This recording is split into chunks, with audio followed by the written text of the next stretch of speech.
Under the pouring rain, an exhausted black waitress was getting ready to end her shift when she suddenly spotted an elderly woman shivering right in front of the diner, her silver hair plastered down by the cold wind. Without a second thought, she rushed out, pushed the wheelchair that was stuck on the sidewalk, helped the woman inside, wrapped a towel around her shoulders, brewed a hot cup of tea, and called a taxi to ensure she got home safely. However, the very next morning, just as the diner opened its doors, a billionaire walked in with a sharp, cold gaze. He was the elderly woman's son, and a single sentence from him caused her life to take a turn no one could have ever imagined. Before we go back, let us know where you're watching from, and subscribe, because tomorrow I've got something extra special for you.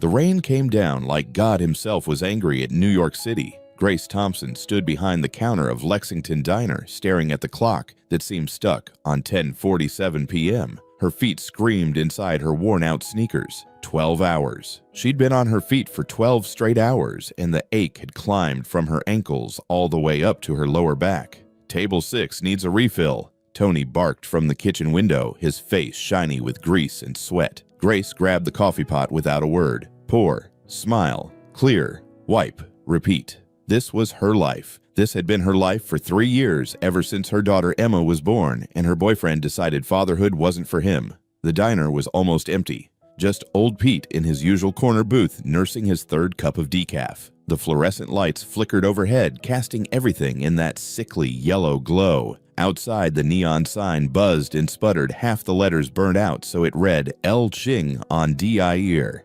Grace wiped down the counter for the third time. She glanced at the clock again. 10:51 p.m. 9 more minutes until closing. That's when she saw her. Through the rain-streaked window, barely visible under the broken streetlight, an old woman sat in a wheelchair. She wasn't moving, just sitting there in the downpour, her white hair plastered to her skull, her thin frame shaking. Grace's hand froze mid-wipe. "Tony, I'll be right back." She didn't wait for his response. Her body moved before her brain caught up, pushing through the glass door into the storm. The rain hit her like a physical force, instantly soaking through her uniform. "Ma'am," Grace shouted over the thunder. "Ma'am, what are you doing out here?" The woman's head lifted slowly. Her face was pale, lips tinged blue, but her eyes were sharp, aware, terrified. "My son." The woman's voice came out as a whisper. "He said he'd pick me up from the clinic. He said..." Her voice broke. Grace crouched down, rain running down her face. "How long have you been out here?" The old woman's hands trembled in her lap. "I don't know. An hour, maybe more. I called him 3 times. He didn't answer." Something twisted in Grace's chest. She knew that feeling. Being forgotten. Being left behind like you didn't matter. "Come on," Grace said, already moving behind the wheelchair. "Let's get you inside." "But the diner's closing." "I don't care. You're freezing."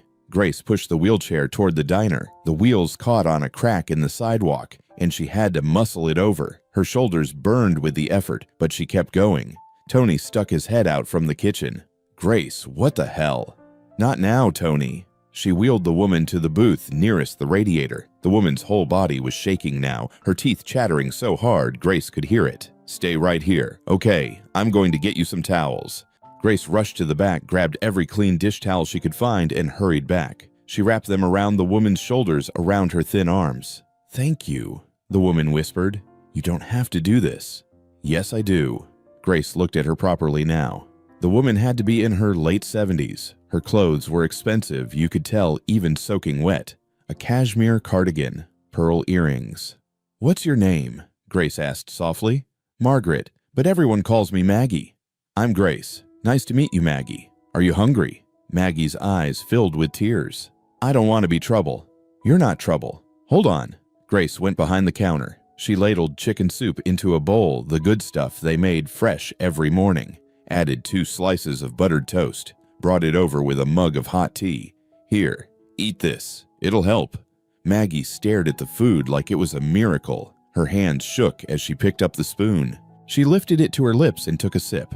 "Oh," Maggie breathed. "Oh, this is wonderful." Grace sat down across from her. She should be cleaning up, getting ready to go home, but something kept her in that booth.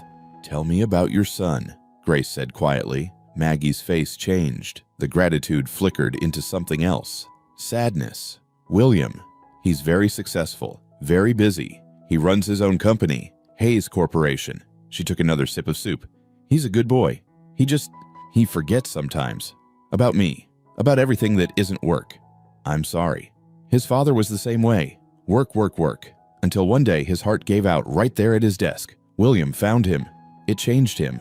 Made him harder. Maggie set down her spoon. He moved me into a facility last year, but I still need to go to the clinic for my treatments twice a week. Today was supposed to be his turn to take me. Grace watched Maggie's face, the way her jaw tightened. You have treatments. Multiple sclerosis. It's progressing. Slowly, but... Maggie gestured at the wheelchair. Hence this. The diner felt very quiet suddenly. Tell me about you, Maggie said. You must have family waiting at home. Grace smiled, but it was tired. Just my daughter, Emma. She's 3, staying with my neighbor tonight while I work. 3, Maggie repeated, her face softening. That's a beautiful age. Yeah, she asked me this morning why the sky isn't purple. Took me 10 minutes to explain, and I'm still not sure she bought my answer. Maggie laughed, actually laughed. Children are smarter than we give them credit for. Don't I know it? Last week she looked at my bank statement and asked me why all the numbers had minus signs. 3 years old, and she's already figured out we're broke. Grace hadn't meant to say that. It just slipped out. You work hard, Maggie observed. I can see it in your hands. Grace looked down. Her hands were rough, calloused, the nails cut short. They were the hands of someone who'd never had anything handed to her. I do what I have to do. For Emma. She deserves better than this. Grace gestured around the shabby diner. Better than a mom who comes home smelling like fryer grease. You're there for her. That's what matters. Maggie reached across the table. Her hand, thin and spotted with age, covered Grace's. You're a good mother. I can tell. The good ones always worry they're not doing enough. Something in Grace's throat tightened. She pulled her hand back gently. Finish your soup, Grace said, before it gets cold. They sat in comfortable silence. Maggie ate slowly, savoring each bite. Outside, the rain continued, but inside the diner, it almost felt peaceful. Almost. The door chimed. Grace looked up and immediately tensed. A woman stood in the doorway, rain dripping off her designer coat. She was maybe 40, blonde with sharp features. Everything about her screamed money and authority. The woman's eyes scanned the diner and landed on Maggie. Mrs. Sullivan, the woman said, her voice cool. I've been looking for you. Maggie's whole body went rigid. Grace stood up slowly, positioning herself between Maggie and this stranger. And you are? Grace asked. The woman's eyes flicked to Grace, assessing her in about 2 seconds. The look said it all. Grace registered as nobody. Victoria Chase, I'm Mrs. Sullivan's caregiver. I'm here to take her home. Her caregiver, Grace repeated. Funny, she didn't mention you. Victoria's smile was thin. Well, I'm here now. Come along, Mrs. Sullivan. The car is waiting. But Maggie wasn't moving. She was staring at Victoria with something that looked like fear. Grace's jaw tightened. Maggie, do you know this woman? The silence stretched. Grace could hear her own heartbeat. Finally, Maggie nodded. Just barely. Yes, she whispered. She works for William. Something about the way she said it made Grace's stomach turn. But what could she do? She was a waitress. This woman was clearly from Maggie's world. I see, Grace said slowly. She crouched down so she and Maggie were eye level. Are you sure you want to go with her? Maggie's voice faltered. I don't have a choice, dear. Grace pulled out her order pad, scribbled something quickly, and tucked the paper into Maggie's cardigan pocket. That's my number, the diner's number. If you need anything, you call me. Understand? Maggie's eyes filled with tears again. Thank you. For everything. Victoria moved forward, gripping the wheelchair handles. We really must be going. As Victoria wheeled Maggie toward the door, the old woman looked back one last time. Her eyes met Grace's. In that look was loneliness, the kind that money couldn't fix. The door chimed as they left. Through the window, Grace watched Victoria push Maggie toward a black Mercedes idling at the curb. The car was sleek, expensive, its windows tinted dark, but Grace saw it, or felt it. Someone was in that car, someone watching. The Mercedes pulled away taillights, disappearing into the storm. Grace stood there for a long moment, a strange heaviness in her chest. You done playing Mother Teresa? Tony called from the kitchen. Because I'm locking up. Yeah, Grace said quietly. I'm done. She grabbed her coat, flipped the sign to closed, and stepped into the rain. The street was empty now, just puddles reflecting broken streetlights. Grace walked home the same way she always did, 6 blocks north, turned left on Amsterdam, up 3 flights to apartment 4C. She unlocked her door quietly. The apartment was dark except for a small lamp. Mrs. Chen was asleep on the couch, Emma curled up next to her. "Mrs. Chen," Grace whispered, touching the older woman's shoulder. Mrs. Chen startled awake. "Oh, Grace, you're back." Emma was an angel. "Thank you, really." After Mrs. Chen left, Grace locked the door. Her whole body ached. She walked over to where Emma slept, brushed a curl off her daughter's forehead, kissed her temple softly. "I'm gonna make it better for you," Grace whispered. "I promise." Grace finally moved to her own bed, didn't bother changing, just kicked off her shoes and lay down, stared at the ceiling. She thought about Maggie, about that look in her eyes, about Victoria's grip on that wheelchair, and she thought about the Mercedes, the tinted windows, the feeling of being watched. Something about tonight felt unfinished. Grace didn't know it then, but she was right. Tonight wasn't an ending. It was the beginning of everything. Grace woke up to Emma's sticky fingers poking her cheek. Mama, you're still wearing your work clothes." Grace's eyes cracked open. Sunlight streamed through the thin curtains, too bright, too early. Her body felt like it had been run over by a truck. "What time is it, baby?" "The clock says 8:30, 8:30 a.m. Grace shot up. She had exactly 90 minutes before her next shift started. 90 minutes to feed Emma, get her to Mrs. Chen's, and make it back across town to the diner. Okay, let's get you some breakfast." The morning passed in a blur. Cereal, cartoons, a quick shower where Grace stood under lukewarm water and tried not to think about how tired she was. She thought about Maggie instead, wondered if the old woman made it home okay, wondered if she was warm, wondered why she even cared. Grace dropped Emma off at Mrs. Chen's apartment at 9:45, kissed her daughter's forehead 3 times for luck, and ran for the bus. She made it to the diner with 4 minutes to spare. Tony was already there, of course, always early, always scowling. "You look like hell," he said by way of greeting. "Good morning to you too."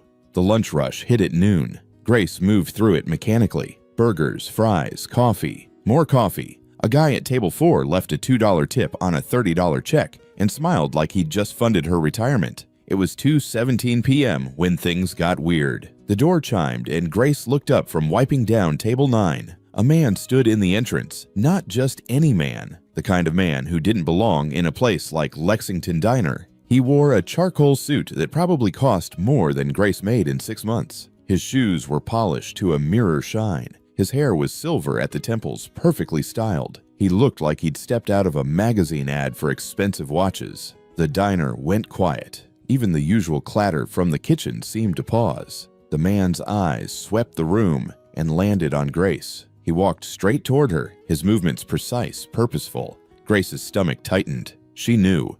Somehow, she just knew this had something to do with last night. "Grace Thompson." His voice was deep controlled. "Who's asking?" "My name is William Hayes. I believe you met my mother last night." There it was. Grace set down the rag she'd been holding, crossed her arms over her chest. "I did. Is she okay?" "She's fine, thanks to you." William glanced around the diner, his expression unreadable. "Is there somewhere we can talk privately?" "This is as private as it gets. Whatever you need to say it here." William's jaw tightened slightly. He wasn't used to being told no. Grace could tell, but he nodded. "Fair enough. I wanted to thank you for helping my mother. She told me what you did, how you brought her inside, fed her, made sure she was warm." He paused. "I also wanted to apologize. I should have been there. I wasn't. That's on me." Grace studied his face. He looked like Maggie. Same sharp eyes, same bone structure, but where Maggie's eyes held warmth, his held something harder. Control, distance. "Your mother sat in the rain for over an hour waiting for you. She called you 3 times." "I know." His voice was tight. "I was in a meeting. My phone was off. By the time I saw her messages, Victoria had already been dispatched to pick her up." "Victoria?" Grace's tone made it clear what she thought of that. "My chief of staff. She's efficient. She's cold."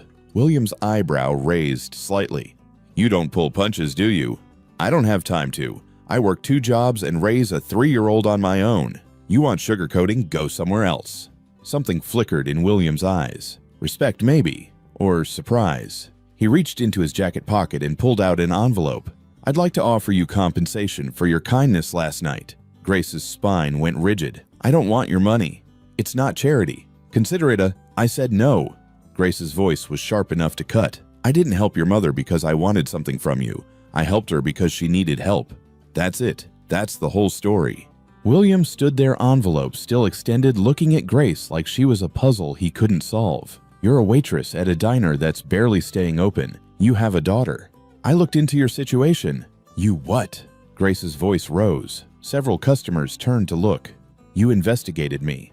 I needed to know who had contact with my mother. Your mother, right. The woman you left in the rain like she was trash. Grace stepped closer, her voice dropping to something dangerous. You want to make yourself feel better? Write a check to a homeless shelter. Don't come in here throwing money at me like that erases what you did. William's expression hardened. You don't understand the pressures of what? Being rich, being important. Here's what I understand, Mr. Hayes. Your mother is lonely. She's sick. And she's terrified that the one person who's supposed to care about her doesn't have time for her anymore. Grace's hands were shaking now. So take your envelope and your expensive suit and get out of my diner. The silence was deafening. William slowly put the envelope back in his pocket. His jaw worked like he was chewing on words he didn't want to swallow. You're right, he said finally. About most of it. I failed my mother last night. I've been failing her for years. He met Grace's eyes. But you're wrong about one thing. This isn't about making myself feel better. It's about recognizing something rare. And what's that? Someone who saw my mother as a human being, not an inconvenience, not a burden, not a problem to be managed. William's voice was quieter now. That's rare in my world, Miss Thompson. Rarer than you might think. Grace wanted to stay angry. It was easier that way. But something in his voice, in the way his shoulders dropped just slightly, made her pause. She's a good person, Grace said. Your mother, in case you forgot. I didn't forget. I just stopped paying attention. William pulled out a business card instead of the envelope. I'm not here to insult you with money. I'm here to offer you a job. Grace blinked. What? A job? At Hayes Corporation, senior consultant position. Your salary would be 10 times what you make here. Are you insane? I'm a waitress. I didn't even finish college. I don't need another MBA who can quote textbooks. I need someone with instincts. Someone who can read people. Someone who sees what others miss. William set the card on the table between them. Think about it. That's all I ask. I don't need to think about it. The answer is no. No.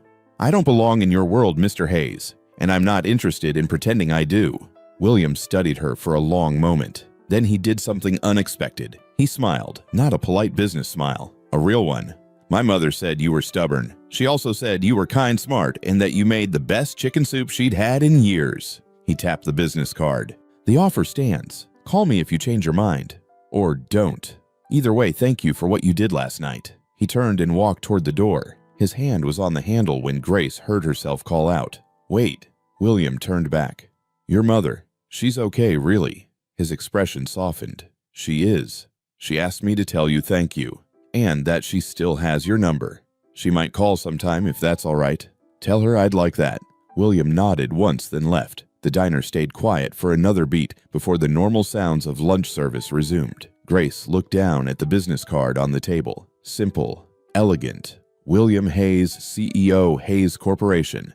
And a phone number. She should throw it away. Should forget this whole bizarre conversation ever happened. Instead, she slipped it into her apron pocket. Tony appeared at her elbow. Who the hell was that? Nobody, Grace said. Just somebody's son trying to make things right. Grace didn't call. For 2 days, that business card sat in her apron pocket like a hot coal. Every time she reached for her order pad, her fingers brushed against it. Every time she counted her tips at the end of a shift and came up short, she thought about it. 10 times her current salary. The number was absurd, impossible, had to be some kind of joke.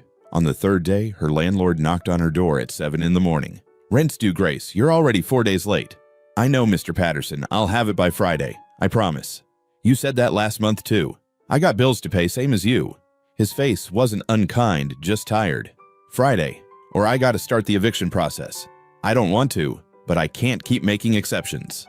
After he left, Grace sat on her sagging couch and did the math in her head for the 100th time. Rent $1 $200, utilities $180, groceries $300 if she was really careful, childcare $400, and Emma needed new shoes because she'd grown out of her old ones. Grace pulled out the business card and stared at it. "Mama, why do you look sad?" Emma stood in the doorway to their bedroom holding her stuffed rabbit by one ear. Her pajamas had a stain on the front from yesterday's spaghetti sauce that wouldn't come out no matter how many times Grace washed it. "I'm not sad, baby. Just thinking." "About what?" "About how to make things better for us." Emma climbed onto the couch and snuggled into Grace's side. She smelled like baby shampoo and sleep. "Things are already good, Mama. We have each other." Grace wrapped her arms around her daughter and tried not to cry. Kids didn't understand that love didn't pay the electric bill, that being together didn't put food on the table. "Yeah," Grace whispered, "we do." That night, after Emma was asleep and the apartment was quiet, except for the usual sounds of the building settling and neighbors arguing through thin walls, Grace picked up her phone. She stared at William Hayes' number for 10 full minutes. This was crazy. She was a diner waitress. She had no business experience, no degree, no connections. What could she possibly offer a corporation? But then she thought about Emma, about the eviction notice that was coming if she didn't figure something out, about the fact that she was 27 years old and already felt like life had beaten her down into something small and tired. Grace dialed before she could change her mind. The phone rang 3 times. "Hayes." His voice was crisp, professional. Grace almost hung up. "Mr. Hayes, this is Grace Thompson from the diner." A pause. Then, "Miss Thompson, I wasn't sure you'd call." "Yeah, well, neither was I." Grace took a breath. "That job offer, is it still available?"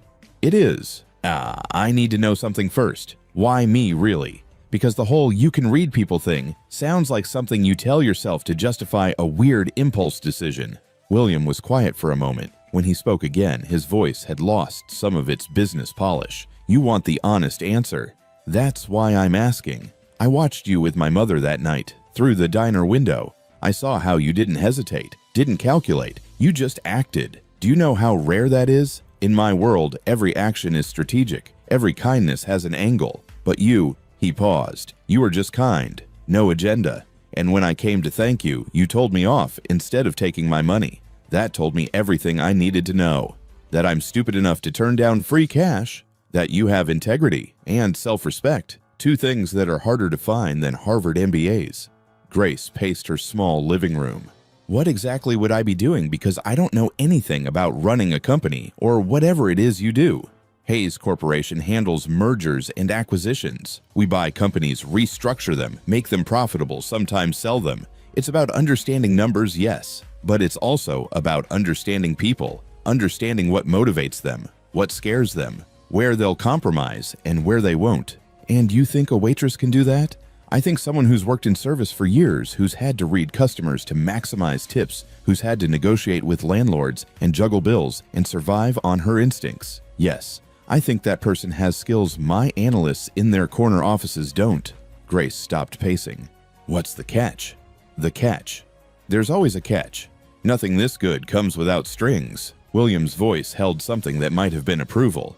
"Smart question. Here's the string. I need someone to help care for my mother as part of the job. Take her to appointments. Spend time with her. Make sure she's not forgotten again." There it was, the real reason. "You're hiring me to be your mother's companion. I'm hiring you to be a consultant who also ensures my mother receives the attention she deserves. 2 jobs, 1 salary. Think of it as efficiency. Think of it as you paying someone to do what you should be doing yourself." "Yes." William's voice was flat. "That's exactly what it is. Because I tried doing it myself and failed, repeatedly. So I'm trying something different. Is that a deal breaker for you?" Grace thought about Maggie, about those kind eyes and that lonely smile, about how it felt to be forgotten by the people who were supposed to love you. "No," Grace said quietly. "It's not a deal breaker, but I have conditions. I'm listening. My daughter, Emma, she's 3. I need childcare covered. Good childcare, not just someone who will stick her in front of a TV all day. And if she gets sick, I need to be able to leave work to take care of her. No questions asked. Done. What else? I need this in writing, a real contract. Because if I'm giving up my job at the diner, I need to know this isn't some whim that'll disappear in a month. You'll have a contract. 1 year minimum guaranteed salary, even if things don't work out. Anything else?" Grace's mind raced. This was really happening. She was really negotiating a corporate job in her pajamas at 11 p.m. on a Wednesday. When would I start? Monday. That gives you time to give notice at the diner, arrange childcare, prepare yourself. Prepare myself for what? For the fact that most of my employees are going to hate you on site. William's tone was matter of fact. Your young black have no formal credentials and you're being brought in at a senior level. They're going to try to tear you apart. Professionally speaking. Why are you telling me this? Because I don't believe in sending people into battles they don't know they're fighting. You asked for honesty. That's honesty. Grace sat down on her couch, suddenly exhausted. You make it sound really appealing. I make it sound realistic. If you want appealing, I can have PR write you a recruitment brochure, but you strike me as someone who prefers the truth. I do. Grace closed her eyes. Okay, I'll do it. But I'm giving the diner 2 weeks' notice, not just walking out on Tony. Fair enough. I'll have Victoria contact you tomorrow with details. She'll arrange everything childcare schedule contract review. Victoria.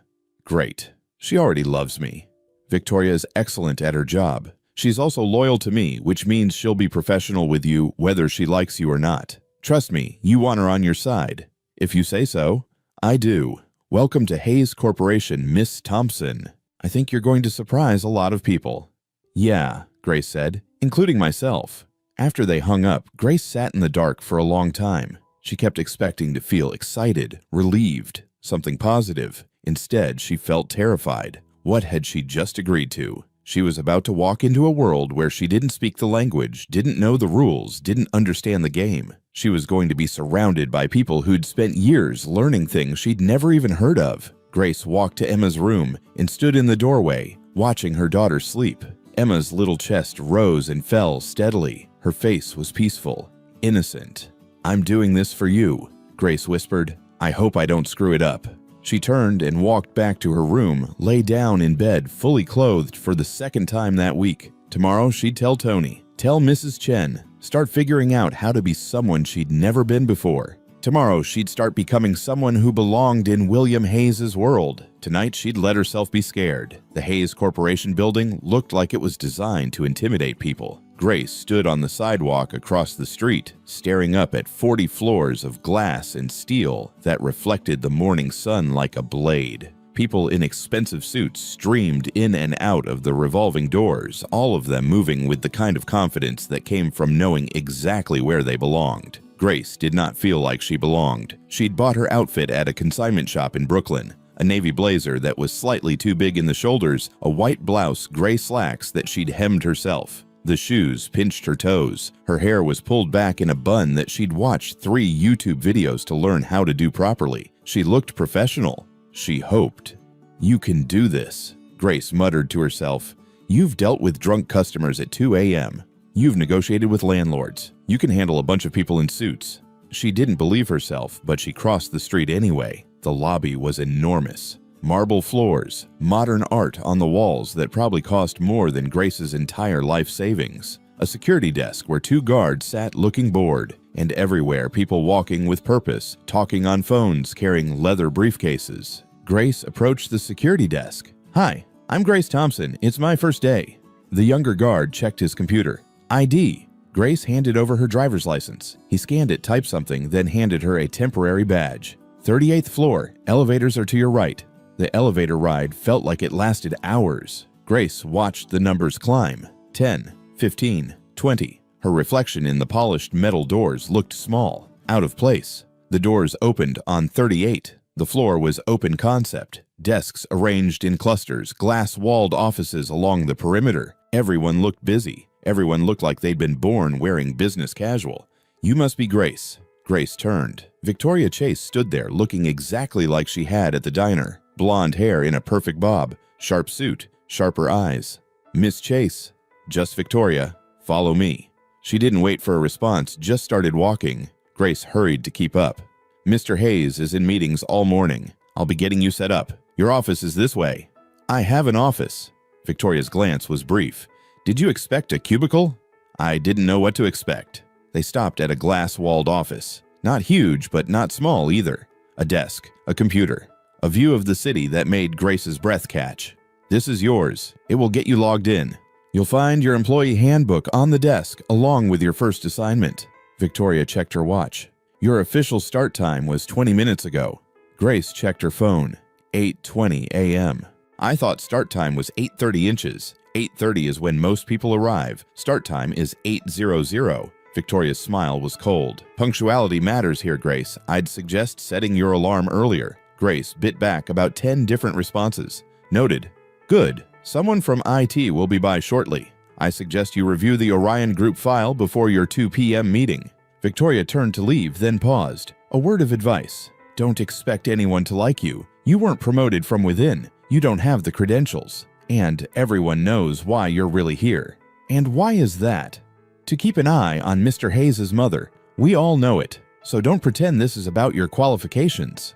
After Victoria left, Grace stood in her office feeling like she'd been slapped. She wanted to leave, wanted to run back to the diner where at least she understood the rules. Instead, she sat down at her desk and opened the file Victoria had mentioned. Orion Group, a manufacturing company, 2,000 employees. Hayes Corporation was considering acquiring it. The proposal recommended immediate restructuring, including the termination of 40% of the workforce. Grace read through page after page of financial projections, cost savings, efficiency improvements, profit margins. Nowhere did it mention that those numbers represented real people, real families, real lives that would be destroyed. She thought about the diner, about watching coworkers get let go when business was slow, about the look in their eyes when they realized they couldn't pay rent that month. Grace pulled out a notebook and started taking notes. Not about the numbers, about the people behind them.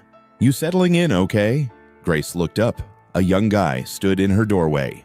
Early 20s, wearing jeans and a hoodie that said, "Code is poetry." I'm supposed to be settling in. Not sure I'm succeeding.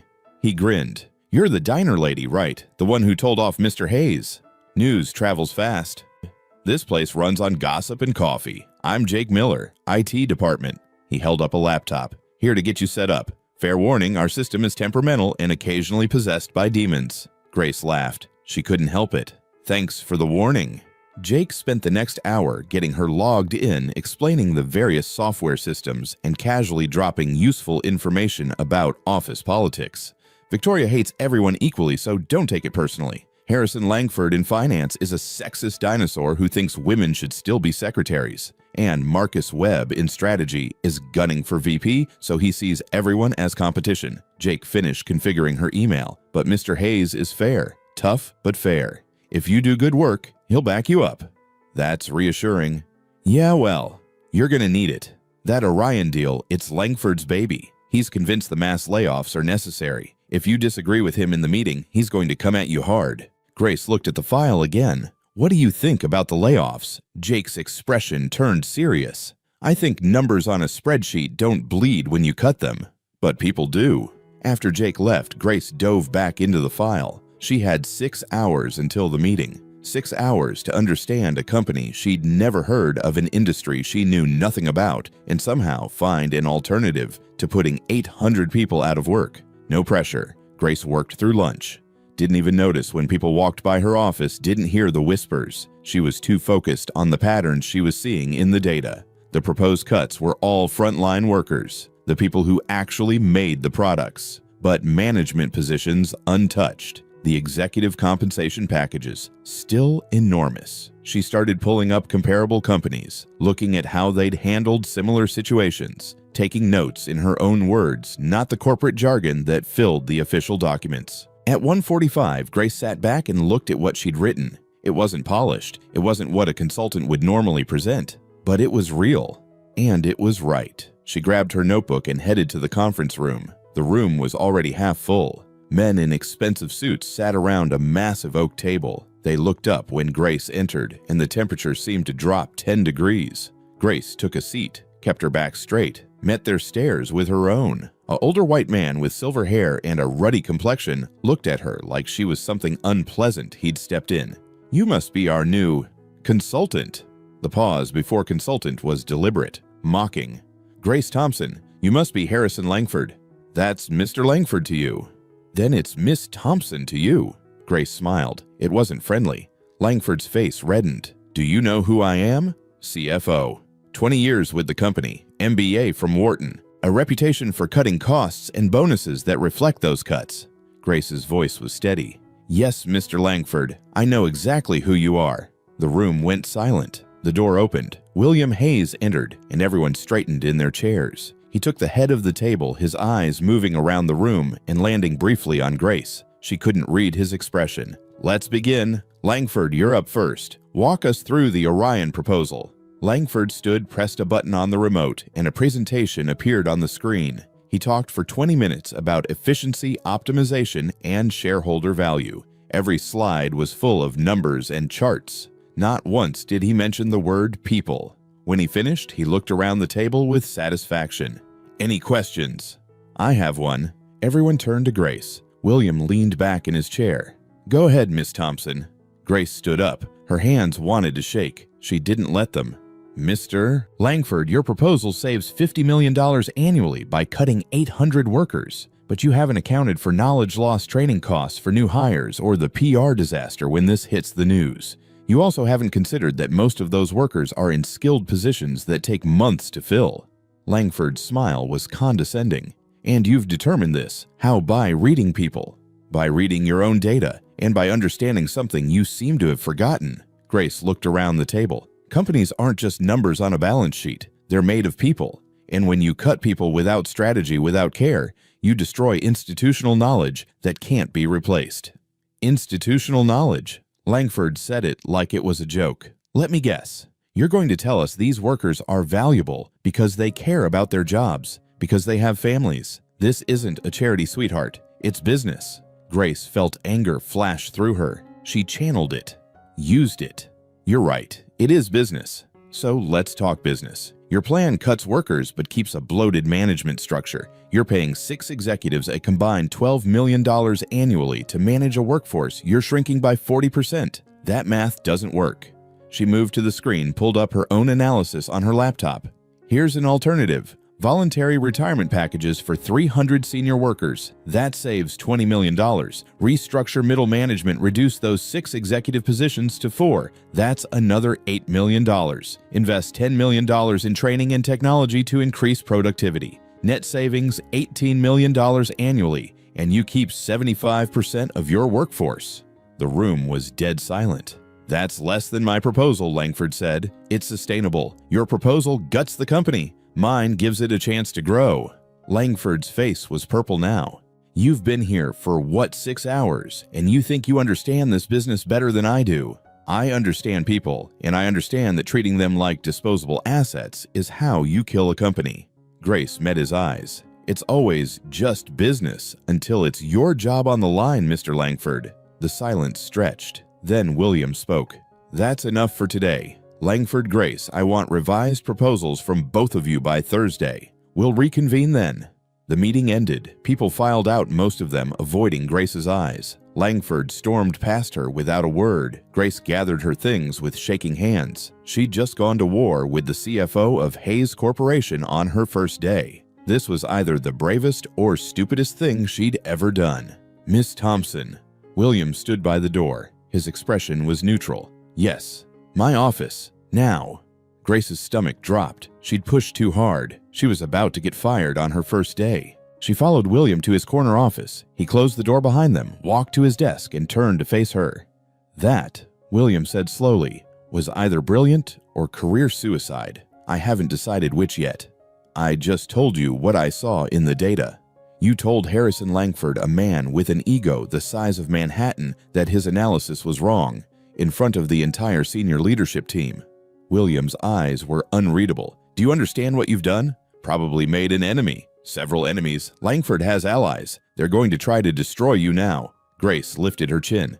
Should I apologize? William studied her for a long moment. Then, unexpectedly, he smiled. God, no. I brought you here to shake things up. You just exceeded my expectations faster than I anticipated. He sat on the edge of his desk. But I need you to be ready. Thursday's meeting is going to be war. They'll try to tear your proposal apart. Can you defend it? Yes. How? Because I'm right, and because I've been on the other side of those layoffs. I know what they cost in ways your spreadsheets never will. William nodded slowly. Good. Use that. But refine your numbers. Make sure every detail is bulletproof. Jake Miller can help with the data analysis. Don't trust anyone else yet. Why Jake? Because he's honest. And because Victoria vetted him when I told her to find you an ally. William moved back behind his desk. Welcome to Hayes Corporation, Miss Thompson. Try not to get fired before Thursday.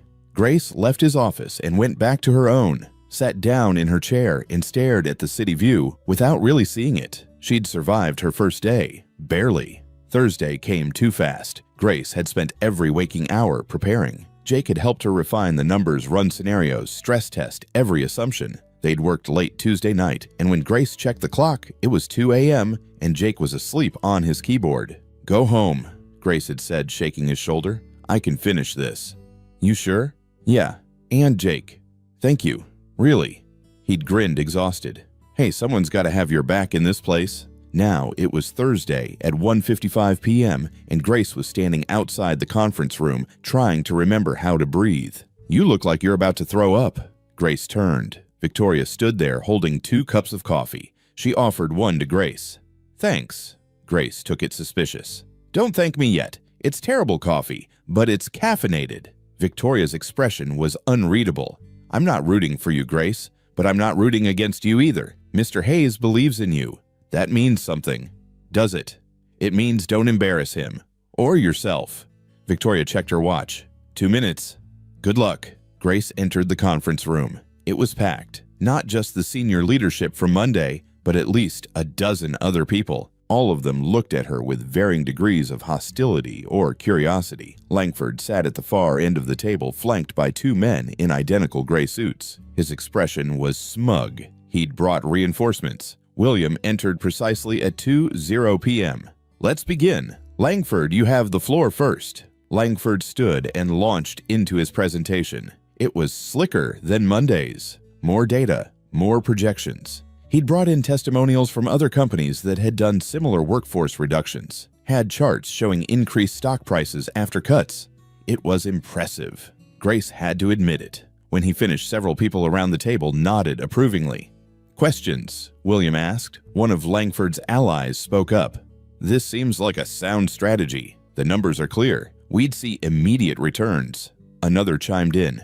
The Orion leadership team supports this plan. They understand the necessity. Grace listened, waited. William's eyes found hers. Miss Thompson, your analysis. Grace stood. Her legs felt steady now. Something had shifted in her during Langford's presentation. She'd stopped being nervous and started being angry. Angry that these men in their expensive suits were talking about destroying lives like it was a chess game. Mr. Langford's presentation is very polished, Grace began. Lot of impressive charts, good data visualization. But there's something missing from every single slide. And what's that? Langford's tone was patronizing. Reality. Grace pulled up her own presentation. No fancy graphics, just numbers and facts. Orion Group manufactures precision parts for medical equipment. Their workforce isn't interchangeable. These aren't people flipping burgers. They're trained technicians with an average tenure of 8 years. You cut 800 of them. You lose institutional knowledge that took nearly a decade to build. She clicked to the next slide. Mr. Langford showed you examples of successful workforce reductions. Let me show you the failures. She pulled up 3 case studies. Bennett Manufacturing cut 60% of their workforce in 2019. Within 18 months, they couldn't meet production quotas, lost their biggest contracts, filed for bankruptcy in 2021. Cascade Industries, similar story. And Western Fabrication, they're currently being sued for $200 million because their reduced workforce couldn't maintain quality standards. The room was silent now. People were leaning forward. Grace continued. Mr. Langford's plan saves $50 million annually, but here's what it costs. She clicked through detailed projections. Recruiting and training new workers when you inevitably realize you cut too deep, $35 million over 3 years. Lost productivity during transition, conservatively, $15 million. PR crisis management when this hits the news, $5 million minimum. Potential lawsuits for age discrimination because, let's be honest, most of the cuts target workers over 50 unlimited liability. Langford stood up. This is speculation. No, Mr. Langford, this is pattern recognition based on actual data. Grace didn't back down. You're looking at spreadsheets. I'm looking at reality. Reality. Langford's face was red now. You've worked here for 4 days. 4 days. And you think you understand this business better than people who've been doing it for decades? I understand people. And I understand that when you treat human beings like line items on a budget, you destroy more than jobs. You destroy productivity, loyalty, the very foundation that makes a company work. One of the men next to Langford spoke up. Even if your projections are correct, your alternative still saves less money. In the short term, yes. But companies aren't built on quarters. They're built on years. My plan is sustainable. His is a Band-Aid that'll bleed out in 18 months. William spoke for the first time. Walk us through your alternative again, in detail. Grace took a breath. This was it. Phase 1 voluntary early retirement packages for 300 workers aged 60 and above. Generous packages, not insults. That saves approximately $20 million annually and allows us to retain critical knowledge through a 3-month transition period where retirees train their replacements. She clicked to the next slide. Phase 2 management restructuring. Currently, Orion has 6 executives making a combined $12 million annually. We reduced to 4 executives implement a performance-based compensation structure, savings $8 million annually. Phase 3 technology investment, $10 million over 2 years to modernize equipment and training. This increases productivity by an estimated 15%, which offsets the smaller workforce reduction. Net result, $18 million in sustainable annual savings. Retention of 75% of workforce, maintained production capacity, and zero PR nightmare. Grace looked around the table. It's not as immediately profitable as Mr. Langford's plan, but it won't destroy the company either. Langford slammed his hand on the table. This is absurd. We're here to maximize value, not run a charity. And I'm here to make sure we still have a company to maximize. Grace turned to face him directly. You want to talk about value? Fine. Let's talk about what happens to Hayes Corporation's reputation when the headline reads, "Predatory firm destroys Midwest manufacturing town." Let's talk about the protests, the boycotts, the politicians who'll suddenly take interest in our other acquisitions. You're being dramatic. I'm being realistic. Orion Group is the largest employer in Millbrook, Indiana. Population 15,000. You cut 800 jobs there. You don't just hurt those workers. You kill that entire town. Every business that depends on those workers' paychecks. Every family. Every kid who won't be able to afford college. Grace's voice was steady. And when that town dies, it'll have Hayes Corporation's fingerprints all over it. Is that the legacy you want? The room was silent. One of the board members Grace didn't recognize spoke up. She has a point about the optics. Another nodded. The PR costs could be significant. Langford looked around, his expression darkening as he realized he was losing support. This is exactly why we shouldn't hire people based on sentiment. This woman has no business experience, no credentials, and she's turning a simple restructuring into an emotional argument. Grace felt the anger flash hot in her chest. She kept her voice level. You're right, Mr. Langford. I don't have an MBA. I didn't go to Wharton. But I've been on the other side of decisions like yours. I've watched good people lose everything because someone in a boardroom decided their lives were worth less than a percentage point on a profit margin.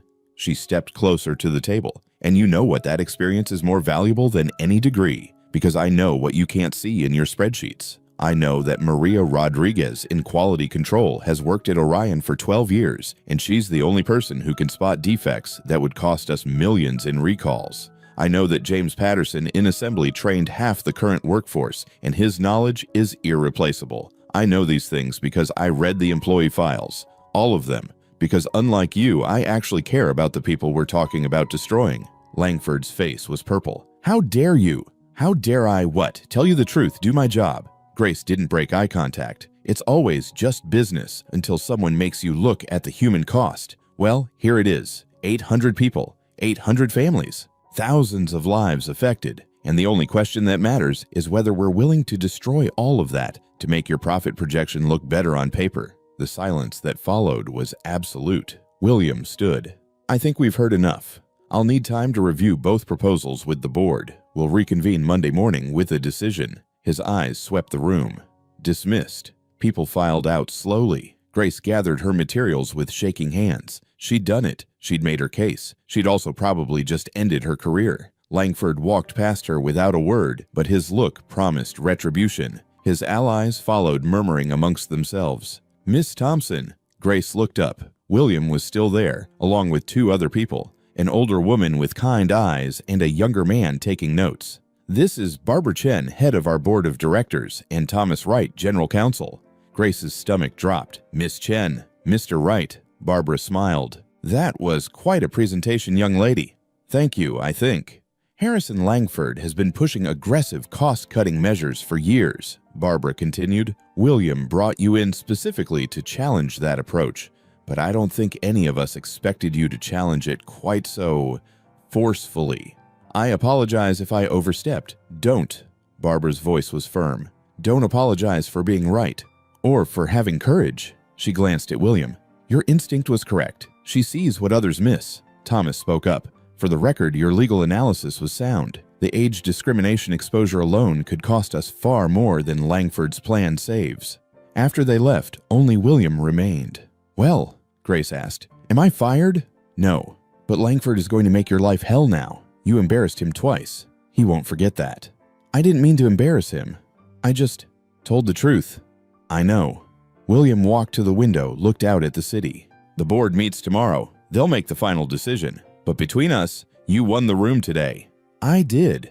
Barbara doesn't give praise lightly, and Thomas never speaks up unless something has significant merit. William turned back to her. "You did good work, Grace. Really good work."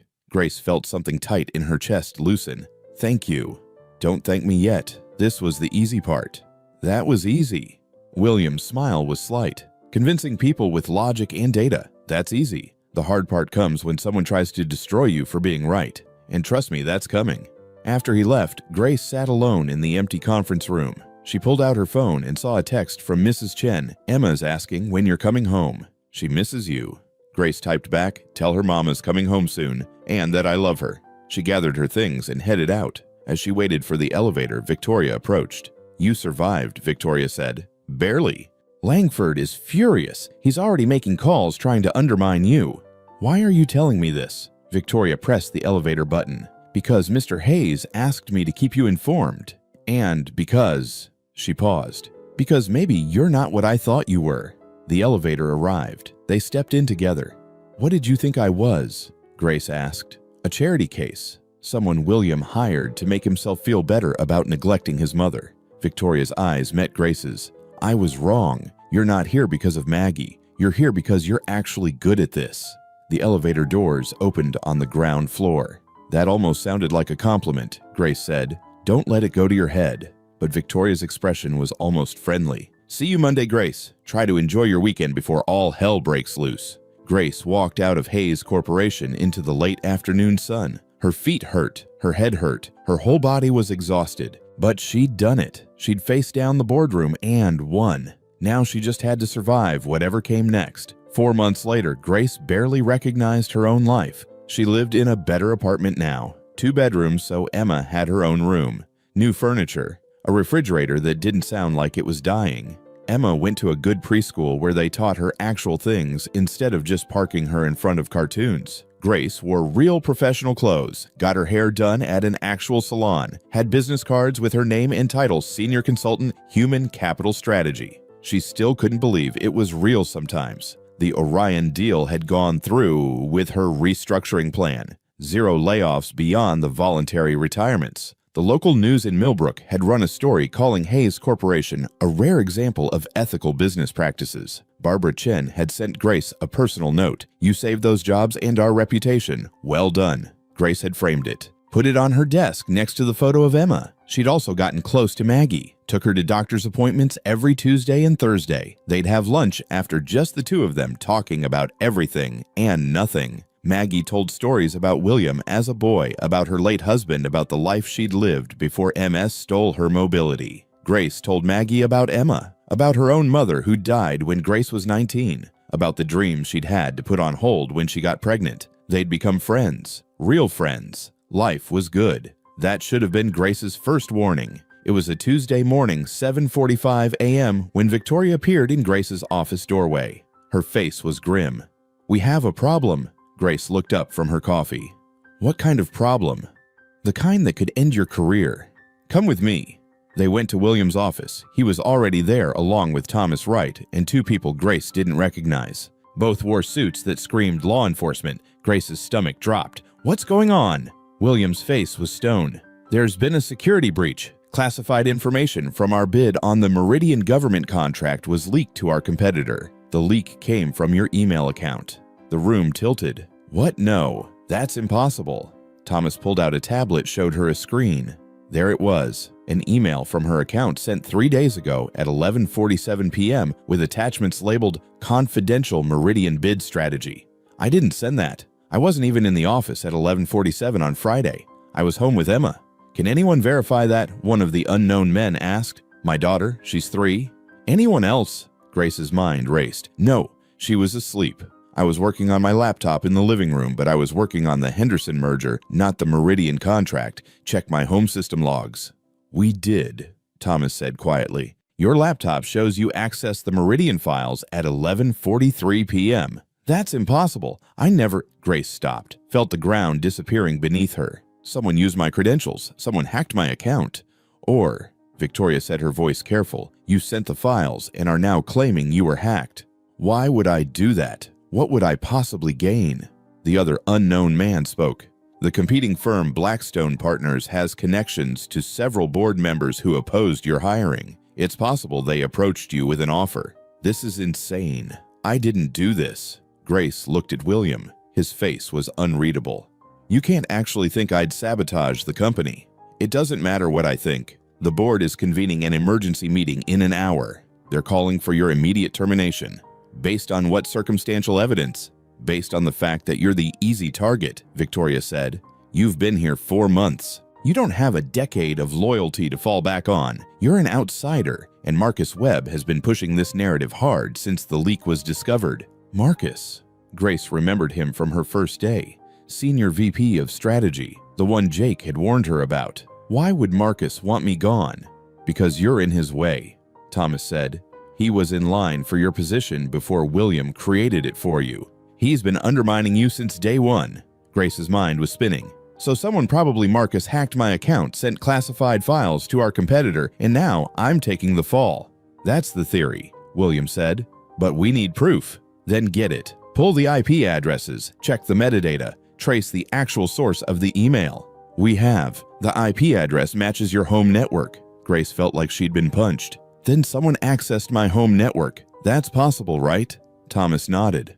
"Possible, but difficult to prove in the next 50 minutes before the board meeting." "So what do I do?" William finally moved. He came around his desk, faced Grace directly. "I need you to tell me the truth. Right now. Did you send those files?" Grace met his eyes. "No, I swear to you I didn't do this. After everything, after I gave you this chance, after my mother." His voice was tight. "I need to know if I made a mistake trusting you." The words hurt more than Grace expected. "You didn't make a mistake. Someone set me up, and I'm going to prove it." "How?" "I don't know yet, but I will." Victoria's phone buzzed. She checked it. "The board is ready. They want Grace there. Now." The walk to the boardroom felt like a death march. People stared as Grace passed. Word had already spread. The whispers followed her like ghosts. The boardroom was packed. Every board member present. Marcus Webb sat near the head of the table, his expression carefully neutral. Langford was there too, barely hiding his satisfaction. Barbara Chen called the meeting to order. "Ms. Thompson, you stand accused of corporate espionage, specifically leaking proprietary information to Blackstone Partners, resulting in their underbid on the Meridian contract. We lost a $1 billion deal because of this breach. What do you have to say?" Grace stood. Her legs were shaking, but her voice was steady. "I didn't do it. I was set up." "By whom?" Marcus asked. His tone was sympathetic, concerned, completely fake. "I don't know yet, but I will find out." Langford leaned forward. "Miss Thompson, the evidence is clear. The email came from your account from your home IP address at a time when you were logged into our systems. What other explanation could there be? That someone hacked my credentials and spoofed my location. It's not exactly complicated for someone with the right access." "And who would have that access?" Barbara asked. "Anyone in IT. Anyone with administrative privileges. Anyone Marcus Webb gave access to." Grace looked directly at Marcus. "Because this has his fingerprints all over it." Marcus's expression didn't change. "That's a serious accusation, Miss Thompson. Do you have any proof?" "Not yet, but give me 72 hours and I will." 72 hours, Langford laughed. You expect us to just wait while you fabricate evidence? I expect you to follow due process, which means not firing someone without a proper investigation. Barbara looked at William. What do you recommend? William was quiet for a long moment. Everyone waited. Grace is right. We should investigate properly. Give her 3 days to gather evidence. If she can prove she was framed, we proceed accordingly. If she can't, he didn't finish the sentence. And in the meantime, Langford demanded, she has access to all our systems. What's to stop her from causing more damage? Suspend her access, Thomas suggested. Suspend her credentials, but don't terminate. Not yet. Barbara nodded slowly. 72 hours, Miss Thompson. Prove your innocence or you're done. Understood. Understood. After the meeting, Grace went straight to her office. She had 3 days to save her career. She pulled out her phone and called Jake Miller. Jake, I need your help. Now. I heard what happened. Grace, I'm sorry. Don't be sorry. Help me prove I didn't do this. Silence. Then, they'll fire me too if they catch us. I know. And I can't ask you to. I'm in. Where do you want to meet? Not here. They're watching me. Somewhere outside the building. Coffee shop on 53rd. 1 hour. Grace grabbed her bag and left. Didn't say goodbye to anyone. Just walked out. She stopped by Maggie's care facility on the way. Found the old woman in the common room reading. Grace. Maggie's face lit up, then darkened. I heard. William called me. He's devastated. He thinks I did it. No. He thinks he has to consider that you did it. There's a difference. Maggie reached for Grace's hand. What do you need? I need someone who's good with financial analysis. Someone who can trace money transfers that someone tried to hide. Maggie smiled. You need a forensic accountant who worked in corporate fraud investigation for 15 years before MS made her retire. You did. My dear, I didn't spend 30 years as CFO just moving numbers around. I caught embezzlers, lots of them. Maggie's eyes sharpened. Tell me everything. The coffee shop on 53rd was deliberately anonymous. No corporate crowd, just students, freelancers, and people who had nowhere else to be on a Tuesday afternoon. Grace sat in the back corner watching the door. Her phone buzzed. A text from Mrs. Chen. Emma keeps asking where you are. I told her work, but she's worried. Grace typed back. Tell her mama loves her and we'll be home for dinner. Promise. Jake arrived 15 minutes late carrying a laptop bag and looking nervous. You're sure about this? He asked. Because if we get caught, I need someone who understands the systems. Someone who can help me trace that email. Jake pulled out his laptop. I already started. The email from your account was sent at 11:47 p.m. on Friday. But at 11:43 p.m., there was a VPN connection from your home IP. That VPN routed through 3 different servers before accessing the Hayes network. Can you trace where it originated? Whoever did this had your exact login information, your password, your security token. Jake looked up. If someone got physical access to your laptop, they could install a keylogger. Grace thought back. My laptop. I left it in the office Friday afternoon. I had to run to pick up Emma early from school. Emergency call. She'd fallen and hit her head. So your laptop was unattended for how long? Maybe 2 hours. I didn't get back to the office. Just went straight home with Emma, Jake typed rapidly. Building security logs show 14 people scanned into the 38th floor during that time. 4 were IT maintenance, routine system updates. Who authorized IT maintenance on a Friday evening? Marcus Webb's office? Grace leaned back. So Marcus schedules maintenance, I leave my laptop unattended, and suddenly someone has my credentials. Jake pulled up another screen. Maintenance logs show your system had an additional access at 6:23 p.m. Installation of a remote monitoring tool, disguised as a security update. Who installed it? IT admin account, Jeffrey Brooks, Senior Network Administrator. Grace's phone rang. Maggie. I'm at my old office, Maggie said. I've been going through financial records. Marcus Webb has a history. Back in 2019, there was an internal investigation into potential kickbacks. Never went anywhere because the evidence disappeared. But the investigators' notes mentioned a shell company called Meridian Solutions LLC. Grace's blood ran cold. Meridian, like the government contract. I don't believe in coincidences. I need access to Marcus's recent financial records, specifically any unusual transactions in the past 6 months. Jake can pull expense reports, Grace said, putting Maggie on speaker. Jake was already typing. I've got expense reports for Marcus's department for the past year. He scrolled through data. Wait, 3 months ago, Marcus submitted a reimbursement for a trip to the Cayman Islands. Client meeting, but the expenses are weird. High-end hotel for 4 days. Cash advance of $10,000 that was never properly documented. Maggie made a sound like a hunter spotting prey. Cayman Islands, where banking secrecy laws make it easy to hide money. Jake cross-referenced that trip with any communications between Marcus and Blackstone Partners. "If I'm caught accessing executive emails, do it," Grace said. "Please. This is going to take hours. We have until Thursday morning, 48 hours. They split up. Jake went to his apartment to work. Grace went home to Emma.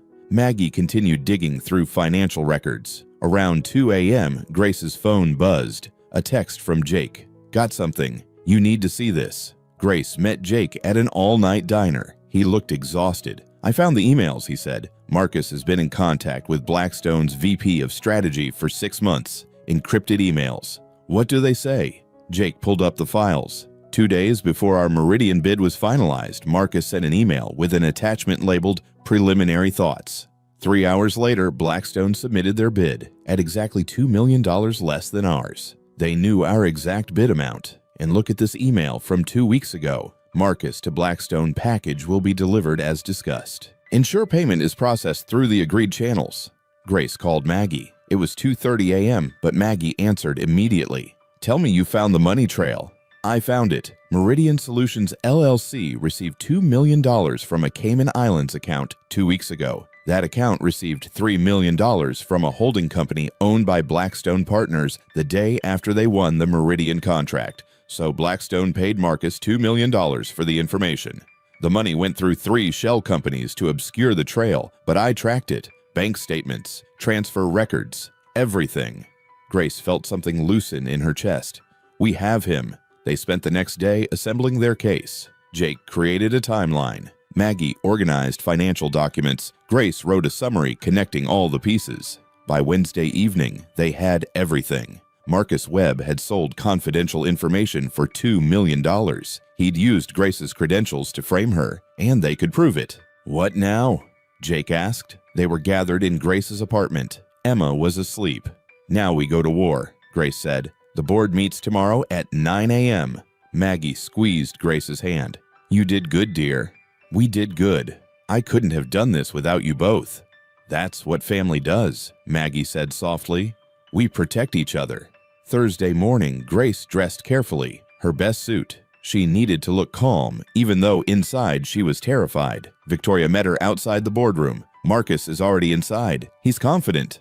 The boardroom filled quickly. William arrived at 8:58. Barbara Chen took her seat. Marcus sat 3 seats down, looking relaxed. At exactly 9:00 a.m., Barbara called the meeting to order. "Miss Thompson, you had 72 hours to prove your innocence. What have you found?" Grace stood. Maggie wheeled herself in behind her, followed by Jake carrying a laptop and documents. Marcus's expression flickered. Surprise, then concern. "Members of the board," Grace began, "I didn't leak the Meridian bid, but I know who did.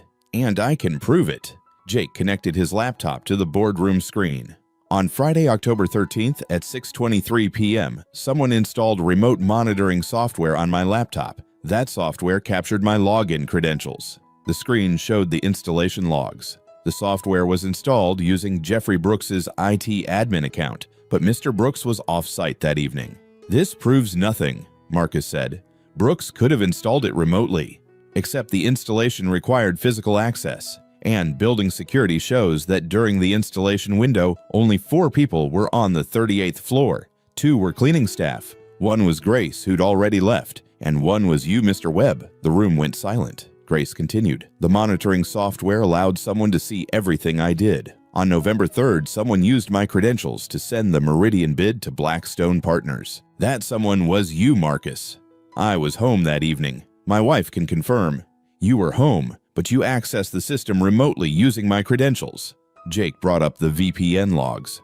"The connection originated from your home IP address in Connecticut." Marcus's face was pale.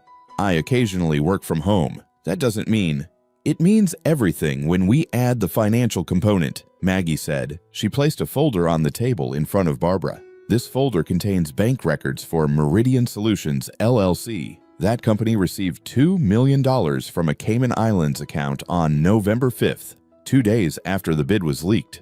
I've never heard of that company. Then why is your signature on the incorporation documents? Maggie pulled out a document.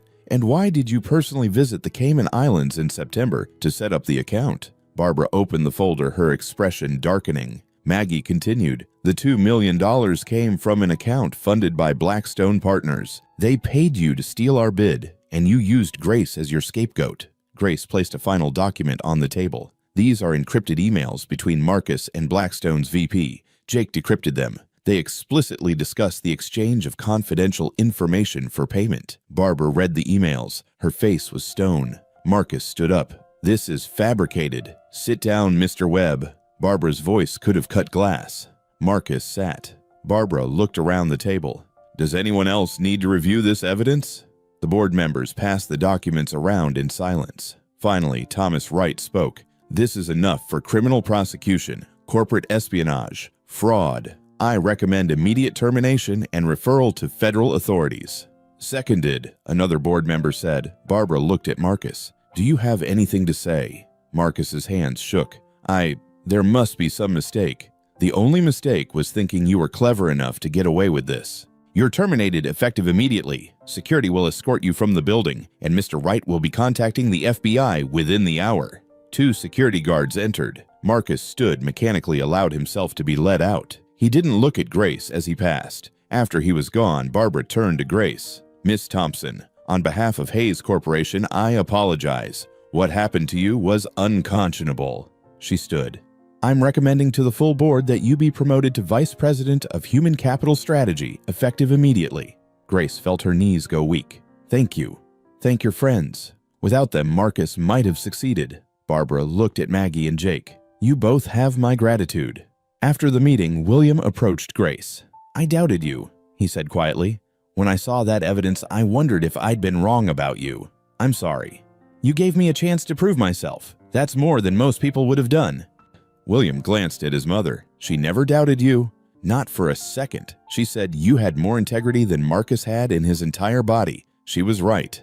Maggie wheeled over. Of course I was right. I'm old. We're always right. Grace knelt down and hugged her. Thank you. For everything. You saved my son's company, dear. You did it with the same kindness you showed me that rainy night. Maggie smiled. That's who you are. Don't let anyone make you forget it. That evening, Grace picked up Emma early, took her to the park, pushed her on the swings until Emma's laughter filled the air. Mama, you're happy today, Emma observed. I am, baby. Very happy. Because of work. Because of friends. Because of good people who helped me when I needed it. Grace crouched to Emma's level. Remember this, the people who matter aren't the ones with money or fancy titles. They're the ones who show up when things are hard. Emma nodded solemnly. Like Mrs. Maggie, exactly like Mrs. Maggie. That night after Emma was asleep, Grace stood at her window looking out at the city. Tomorrow, she'd start her new role as vice president. But tonight, she just felt grateful.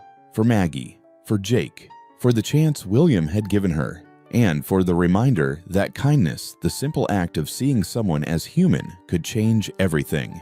5 years later, Grace sat in her corner office on the 40th floor, looking out at Manhattan stretched beneath her like a promise kept. The view never got old. Her desk held the usual clutter of executive life, reports awaiting signature, strategic plans, meeting agendas, but also a photo of Emma, now 8 years old and grinning with a missing front tooth, a framed note from Barbara Chen, and a small glass paperweight that Maggie had given her last Christmas, engraved with the words, "Kindness is strength." Grace's phone buzzed. A text from Emma. "Mom, I got an A on my book report. Miss Henderson says I'm a really good writer." Grace smiled and typed back, "That's my girl, so proud of you. Pizza for dinner to celebrate." The response was immediate. "Yes, extra cheese." Grace set her phone down and pulled up her calendar. 2 p.m. meeting with the board to discuss the Thompson-Sullivan Community Initiative. 3:30 p.m. conference call with the Orion Group management team. They'd just posted their most profitable quarter in company history. 5 p.m. pick up Emma from school. Her life was busy, sometimes overwhelming, but it was hers and she'd built it through hard work and the help of people who'd believed in her. A knock on the door. Victoria entered holding a folder. "The Forbes reporter is here for your interview," Victoria said. "Should I show her in?" "Actually, I'm going to cancel that." Victoria raised an eyebrow. You're canceling Forbes. They're calling you the waitress who became a corporate hero. I know, and I hate that headline. I'm not a hero. I'm just someone who did her job. You revolutionized how Hayes Corporation approaches acquisitions. You saved thousands of jobs. You created a community investment program that's been adopted by 12 other companies. Victoria sat down. That sounds like hero material to me. It sounds like what anyone with a conscience would do. Grace closed her laptop. Tell the reporter I appreciate the interest, but I'm not the story. The real story is about people like Maggie, people who've been underestimated their entire lives and still find ways to fight back. Victoria was quiet for a moment. You know, when William first hired you, I thought it was the worst decision he'd ever made. I know. You weren't exactly subtle about it. I was wrong about everything. You're one of the best executives I've ever worked with. Victoria stood. And for what it's worth, I'm glad you're here. After Victoria left, Grace checked her email. One message caught her attention. Subject line, "Thank you." She opened it. Miss Thompson. You don't know me, but you saved my job 5 years ago. I was one of the 800 workers at Orion Group who were supposed to be laid off. I was 58 years old. I'd worked there for 23 years. I thought my life was over. Then Hayes Corporation announced they were restructuring instead of cutting. They offered training programs, early retirement options for people who wanted them. They actually cared about us. I'm 63 now. I took the early retirement package last year. I have enough money to live comfortably. My grandchildren have a college fund, and I get to spend my days doing things I love instead of worrying about making ends meet. I heard you were the one who fought for us, who convinced the board that we were worth saving. I just wanted to say thank you. You changed my life. Sincerely, James Patterson, former Assembly Line Supervisor, Orion Group. Grace read the email 3 times. Then she forwarded it to William with a note. This is why we do what we do. His response came 2 minutes later. Come to my office. There's someone I want you to meet. Grace walked down the hall to William's corner office. The door was open. William stood by the window with a young woman in her early 20s. She had Maggie's eyes. Grace, this is my niece Sarah. She's starting at Hayes next week. Business school graduate, top of her class, all the credentials. William smiled. But I told her the most important thing she needs to learn, she'll learn from you. Sarah extended her hand. It's an honor to meet you, Miss Thompson. My grandmother talks about you constantly. Your grandmother exaggerates. No, she doesn't. Sarah's grip was firm. She says you taught her that getting old doesn't mean getting invisible, that everyone has value regardless of age or circumstance. She says working with you reminded her who she used to be. Grace felt her throat tighten. Your grandmother reminded me who I wanted to be. After Sarah left, William gestured for Grace to sit. I wanted to talk to you about something, he said. The board has approved a significant expansion of the community investment program. 5 cities initially with potential for nationwide rollout. That's incredible. It's also a lot of work. Too much for one person to manage alongside your current responsibilities. William leaned back in his chair. So I'm creating a new position, Chief Social Impact Officer, someone who can focus exclusively on making sure Hayes Corporation doesn't just make money, but does right by the communities we operate in. Grace already knew where this was going. You want me to take it?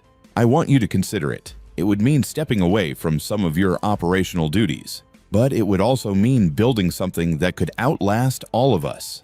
A legacy of actually giving a damn about people. Can I think about it? Take your time. But Grace. William's expression was serious. You've changed this company. You've changed me. I used to think business was just numbers and strategy. You taught me it's about people. I want to make sure that philosophy survives long after we're both gone. Grace left his office and went to visit Maggie. She did this twice a week now, sometimes more. She found Maggie in the facility's garden, sitting in her wheelchair with a book in her lap. The old woman looked frailer now. The MS was progressing, but her eyes were still sharp, still kind. There's my girl, Maggie said, smiling. You look troubled. Grace sat on the bench next to her. William offered me a new position, the Chief Social Impact Officer role. Yes, he told me he was going to ask you. Of course he did. You two talk about everything. We're mother and son. That's what we do. Maggie closed her book. Are you going to take it? I don't know. It's a big change. And I've finally gotten good at what I'm doing now. That's exactly why you should take it. You're not someone who plays it safe, Grace. You're someone who sees what needs to be done and does it regardless of the cost. Grace was quiet for a long moment. That rainy night when you were sitting outside the diner, did you know it would lead to all of this? Of course not. I was just a scared old woman who thought her son had forgotten her. Maggie reached over and took Grace's hand. But you saw me. Not the wheelchair, not the disease, not the rich woman slumming in a poor neighborhood. You just saw someone who needed help, and you helped. That's who you are. I was just doing what anyone would do. No, dear, that's what you think anyone would do. But most people walked past me that night. You didn't. Maggie squeezed her hand. Take the job. Build something beautiful. Show the world that business doesn't have to be brutal to be successful. That evening, Grace picked up Emma from school. They went to their favorite pizza place, the one that knew their order by heart. Mom, Emma said through a mouthful of extra cheese. What does your company do? We buy other companies and help make them better. Like fixing broken things. Sort of. More like helping them work better. That's cool. Emma took another bite. When I grow up, I want to help people too. Like you do. Grace felt her eyes sting. You already help people, baby. You're kind. You care about others. That's the most important thing. Mrs. Chen says you're the smartest person she knows. Mrs. Chen is very kind. She says you started out as a waitress and now you're a vice president. That's like going from a caterpillar to a butterfly. Grace laughed. That's actually a perfect way to put it. That night, after Emma was asleep, Grace stood at her window again.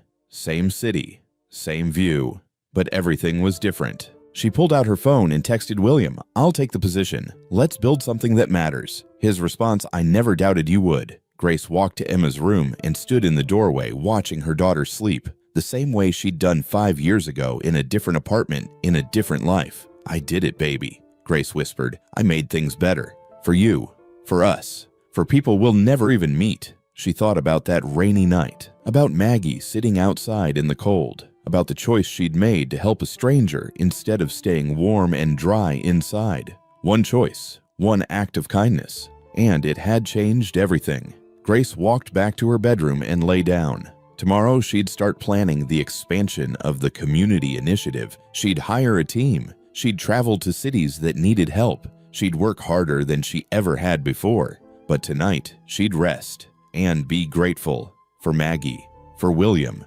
for Jake, for every person who'd helped her along the way, and for the reminder that sometimes the smallest acts of kindness create the biggest changes. The rain that had brought Maggie to her door that night had been cold and harsh, but it had also washed away the old world and made room for something new, something better, something built on the radical idea that people mattered more than profit. That dignity was more valuable than efficiency. That kindness wasn't weakness, it was the foundation of everything worth building. Grace closed her eyes and smiled. Tomorrow would bring new challenges, but she was ready. She'd always been ready. She just hadn't known it yet. Join us to share meaningful stories by hitting the like and subscribe buttons. Don't forget to turn on the notification bell to start your day with profound lessons and heartfelt empathy.